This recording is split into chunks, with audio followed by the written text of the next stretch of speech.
Terima kasih pemirsa, Anda masih bersama kami. Pemirsa, Menteri Pariwisata Widianti Putri Wardana mengungkapkan momentum libur Natal dan Tahun Baru 2025 sebagai momentum besar yang harus dimanfaatkan agar berdampak pada perekonomian. Dalam jumpa pers akhir tahun 2024, Menpar memproyeksikan 110,7 juta pergerakan wisatawan domestik pada libur Nataru dengan potensi perputaran uang sebesar 166 triliun rupiah.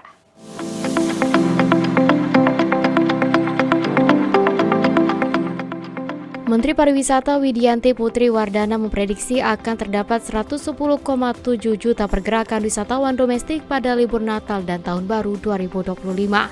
Dalam jumpa pers akhir tahun di Jakarta, Menpar menyebut potensi perputaran uang mencapai 166 triliun rupiah.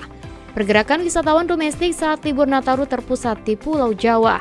3 provinsi tujuan utama adalah Jawa Tengah, Daerah Istimewa Yogyakarta, serta Jawa Barat. Daerah lain yang diperkirakan juga akan menerima banyak kunjungan wisatawan adalah Jabodetabek, Jawa Timur, Sumatera Utara, Sumatera Barat, Bali, Lampung, serta Sulawesi Selatan.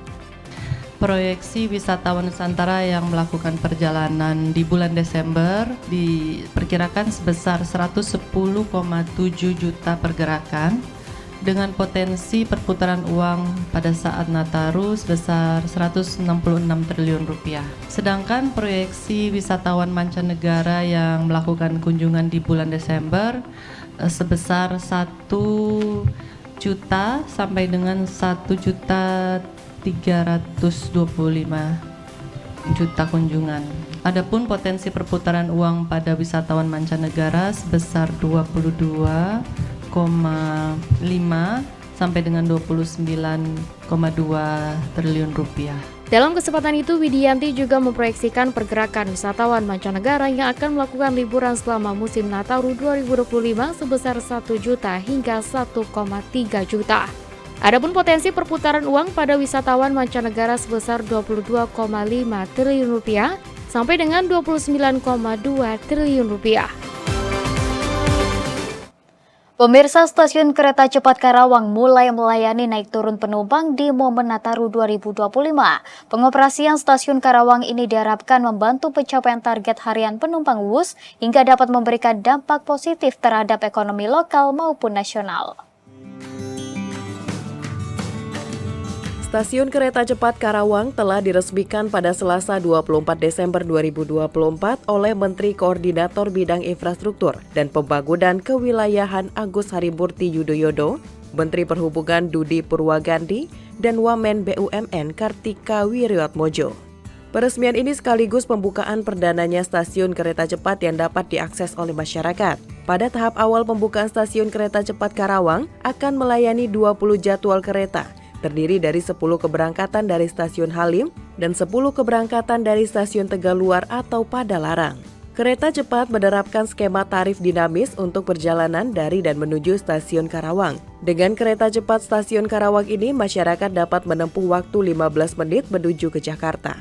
Sedangkan untuk tujuan Padalarang hanya ditempuh sekitar 20 menit. Menteri Koordinator Bidang Infrastruktur dan Pembangunan Kewilayahan Agus Harimurti Yudhoyono menekankan agar kehadiran stasiun kereta cepat di Kabupaten Karawang, Jawa Barat dapat memberi dampak positif terhadap ekonomi lokal dan nasional. Sekali lagi saya mengucapkan selamat atas diresmikannya stasiun baru ini dan mudah-mudahan menghadirkan economic value added, meningkatkan kesejahteraan bagi masyarakat dan juga memperluas potensi investasi dan pertumbuhan ekonomi bukan hanya untuk Karawang, bukan hanya untuk Jawa Barat tapi juga secara nasional. Kita beralih ke informasi lainnya pemirsa, pemerintah buka suara atas kabar terkait PPN 12% yang dikenakan untuk transaksi jual beli masyarakat menggunakan QR Indonesian Standard atau QRIS. Direktorat Jenderal Pajak menegaskan yang menjadi dasar pengenaan pajak bukanlah besaran nilai top up, jumlah saldo atau nilai transaksi jual beli, melainkan adalah jasa layanan penggunaan uang elektronik atau dompet digital tersebut.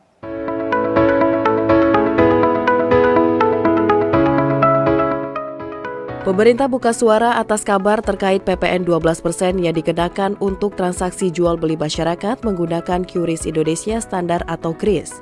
Dilansir dari situs resmi pajak.go.id, Direktur Jenderal Pajak Kementerian Keuangan menyatakan transaksi menggunakan kris maupun dompet digital dan e-money tidak dikenakan PPN 12%. Direktorat Jenderal Pajak menegaskan yang menjadi dasar pengenaan pajak bukanlah besaran nilai top-up, jumlah saldo, atau nilai transaksi jual-beli, melainkan adalah jasa layanan penggunaan uang elektronik atau dompet digital tersebut. PPN berlaku untuk biaya layanan yang dibebankan kepada penyelenggara, seperti biaya layanan registrasi, pengisian uang saldo, pembayaran transaksi, transfer dana, dan tarik tunai untuk uang elektronik. Adapun nilai uang elektronik itu sendiri termasuk saldo, bonus poin, dan transaksi transfer dana murni tidak dikenakan PPN. Direktorat Jenderal Pajak juga menegaskan bahwa jasa layanan uang elektronik dompet digital dan penyelenggara sistem pembayaran berupa kris bukan merupakan objek pajak baru. Dalam kesempatan itu, Menteri Koordinator Perekonomian Airlangga Hartarto menyatakan bahwa PPN hanya dikenakan pada barang yang dijual, bukan pada sistem transaksinya. Sekali lagi payment system.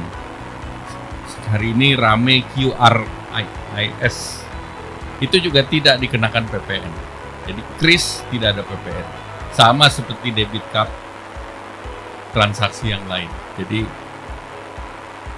apalagi kalau sektor kan transportasi, kemudian kesehatan dan pendidikan itu tanpa PPN semua. Kecuali yang khusus nanti yang ditentukan.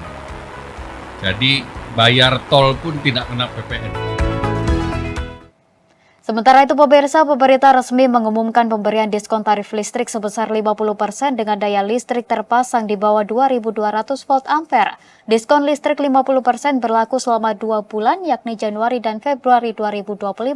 Kebijakan ini merupakan upaya pemerintah untuk meringankan beban masyarakat dari kenaikan PPN 12%.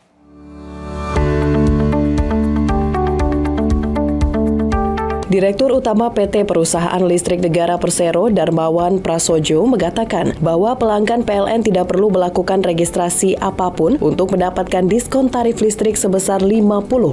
Darmawan menjelaskan pembayaran tarif listrik akan secara otomatis mendapatkan potongan harga sebesar 50% oleh sistem digital PLN untuk pengguna token dan tagihan akan secara otomatis dipotong 50% untuk pelanggan pasca bayar. Adapun mekanisme pemberian diskon bagi pelanggan pasca bayar, diskon otomatis dapat mengurangi tagihan pemakaian Januari dibayarkan pada periode 1 hingga 20 Februari 2025. Dan untuk tagihan pemakaian Februari dibayarkan pada periode 1 hingga Maret 2025. Untuk pelanggan prabayar, pemberian diskon akan diberikan secara langsung pada pembelian token Januari dan Februari 2025. Dalam periode diskon terdapat batasan maksimal penerapan diskon 50% berdasarkan besaran daya. PLN membatasi maksimal beli token listrik diskon 50% selama 720 jam nyala. Diskon 50% pelanggan rumah tangga kami untuk bulan Januari dan bulan Februari.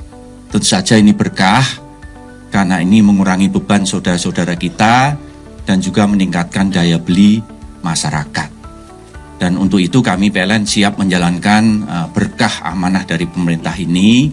Tentu saja untuk pelanggan kami yang prabayar, kami langsung secara otomatis menyesuaikan bahwa pembelian pulsa yang tadinya 100.000 misalnya untuk KWH tertentu, nanti hanya tinggal 50.000, hanya menjadi separuhnya.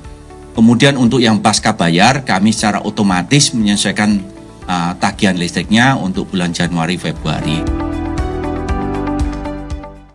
Pemirsa, sejumlah informasi akan kami hadirkan usai jeda pariwara berikut ini, tetaplah bersama kami.